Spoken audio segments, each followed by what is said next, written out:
At a young age, most people dream of the day they get married, the venue, the dress, and most importantly, the ring. Many people will be engaged at some point in their life, and if they decide marriage isn't for them, they are at least around other people who own diamond jewelry. From the moment you begin to search for a ring, there is such an emphasis on having the biggest and best diamond your significant other can afford. We are told that diamonds are forever, and anything other than a diamond just doesn't cut it. People worry about the carat, color, cut, or clarity, but what we don't think about is, where does my diamond come from? When looking at how many people in the US alone have diamonds, it's hard not to notice the bigger issue at hand: conflict diamonds. So today, we will look at what exactly a conflict diamond is, the Kimberley process, the hardships people face when providing these diamonds, and finally 2 alternatives we can choose to eliminate this huge market that conflict diamonds thrive from.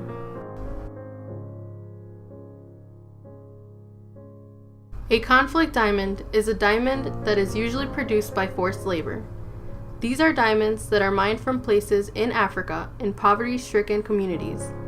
Too often, the world's diamond mines produce not only diamonds, but also civil wars, violence, worker exploitation, environmental degradation, and unspeakable human suffering.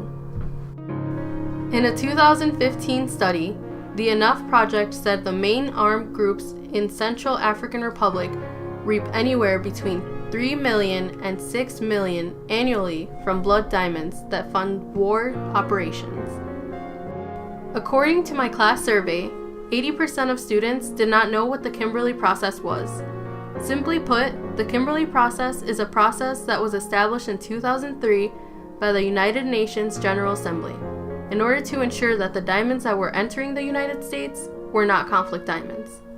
There are 81 countries, including all the major diamond producers, which are a part of the Kimberley process.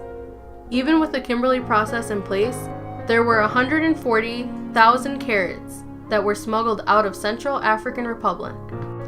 With that being said, it is no surprise that the size of the global diamond industry is at an astounding $81.4 million, and it employs approximately 10 million people worldwide. With such a thriving industry, one would assume that these countries are pretty set financially, but that is not the case. Many of the people who live in these countries still live in poverty. A 15-year-old boy spends his days shoveling and sifting gravel. His father is blind, and his mother abandoned them years ago. A 1-carat diamond could earn him $100, enough to let him feed his family, pay for medicine for his father, and enough to let him dream of going back to school. This is one of the many young kids who have to work in these horrible conditions for so little pay. Meanwhile, in the United States, the average 1-carat diamond sells easily for $3,500. Now that we know how big of a problem conflict diamonds are, it is important to look at the 2 alternatives that can help diminish the supply of conflict diamonds. The first would be a recycled stone.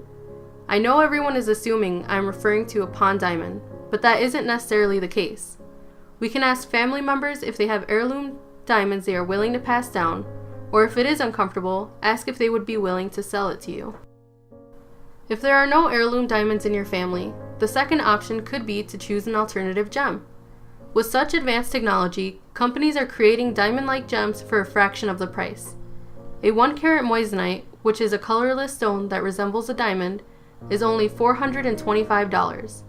It is so diamond-like that it actually tests positive as a diamond, and only a gemologist would be able to tell the difference with a loupe.